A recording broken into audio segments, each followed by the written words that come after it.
What's up, welcome back to Nowstalgia. Dave here with a review of Kokuho, the historical drama film from Lee Sang-il. Kokuho is quite significant because this is in fact the highest grossing live-action Japanese film in the history of Japan. And this film has had a really interesting success story to this point, premiering back at Cannes last year and then releasing in its native Japan last June.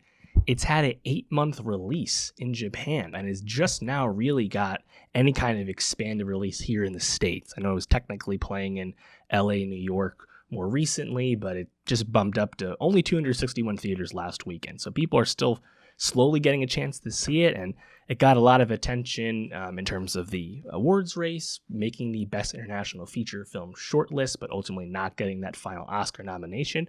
But in a bit of a surprise, it still got a nomination for Best Makeup and Hairstyling at the Oscars, despite not actually getting into the International Feature Film. So it's definitely one of the most significant international films from last year, which really has turned out to be a tremendous year for world cinema if you reflect on 2025. But I've been anticipating being able to see this movie for a long time, and I'm happy that it's finally available. I really enjoyed Kokuho. I think this film is a tremendous journey into the world of Kabuki theater in 20th century Japan, and the film really works on a number of thematic levels. Of course, the filmmaking here is tremendous. The production design, the costumes, as we see several elaborate Kabuki theater set pieces.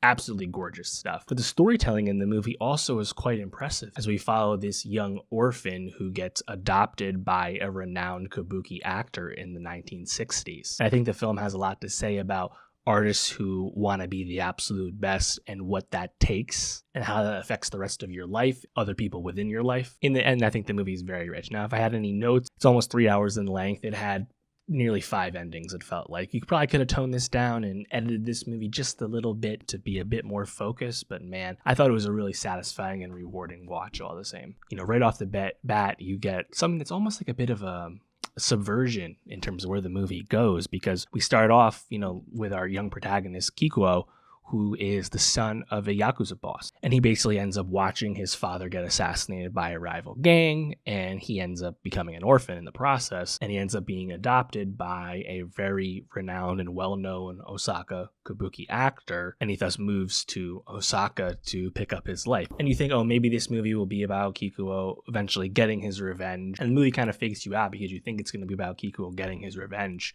on, those who killed his father and changed his life forever. But no, frankly, that's completely dispensed with at this point in the movie. And his Yakuza roots, notably has a very elaborate owl tattoo on his back, which is a, significant visual in, Japan society, of course. That comes back around, but it's not about, the mob stuff at all in the end. Structurally, I think the way the movie really sets us up, once we get to Osaka, Kikuo is immediately paired up with the son, the heir to the actor who has adopted him. And I should note that this famous Kabuki actor who has adopted Kikuo is played by none other than the legend Ken Watanabe. And Ken Watanabe, takes Kikuo under his wing, and he pairs up Kikuo with his own son, Shunsuke, as they both train for the world of Kabuki, and specifically Onagata, of course, the traditional portrayal of female characters, female roles by male actors. It sets up a bit of like a sports movie trope where they're, competing against each other, and then they ultimately end up starting to work together and perform together. And the movie really starts to blossom over the course of its first half or so because Kikuo's better.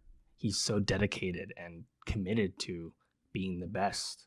And Jiro, Ken Watanabe's character, recognizes this and eventually decides to pass down the legacy of this honor of this Kabuki family, basically, to Kikuo, even though he's an outsider. He doesn't actually carry the name. And the movie at this point really gravitates towards what it means to have a name in Japan and talks a lot about the specificity of family dynamics and family legacy over the course of traditional Japanese history and things like that. And I actually think it gets like pretty well into it, because as you're watching the movie, and there's a lot of ups and there's a lot of downs as things start to turn and controversy finds itself to Kikuo after they originally had so much fame and seemingly a little bit of fortune, as well as they were really widely regarded for their work, and the issue of legacy and what's right and wrong in terms of inheriting honor and things like that. I think it really kind of subsumes the movie in a quite compelling way. In plot-wise, of course, we see, the rise, the fall, the return to grace, the return to acceptance, the shame, everything in between. All that I think is pretty good for a plot perspective. No surprise that the movie has a Best Makeup and Hairstyling nomination at the Oscars. Of course, tons of elaborate costumes, and that includes, of course, all the all-white face paint and the headpieces and everything that goes into being a kabuki performer. It's done with such painstaking detail. You see several elaborate sequences that are quite long as you're basically watching your performance with the audience for parts of this movie. And I think as you're watching the movie and we're approaching hour 3, I think the last performance maybe got a little long in the tooth for me necessarily, but like it's hard to not be impressed with just the scenes that you're watching with all of this. And I think if maybe we had trimmed just a few moments around other aspects of the story, it just would have worked a little bit tighter for me.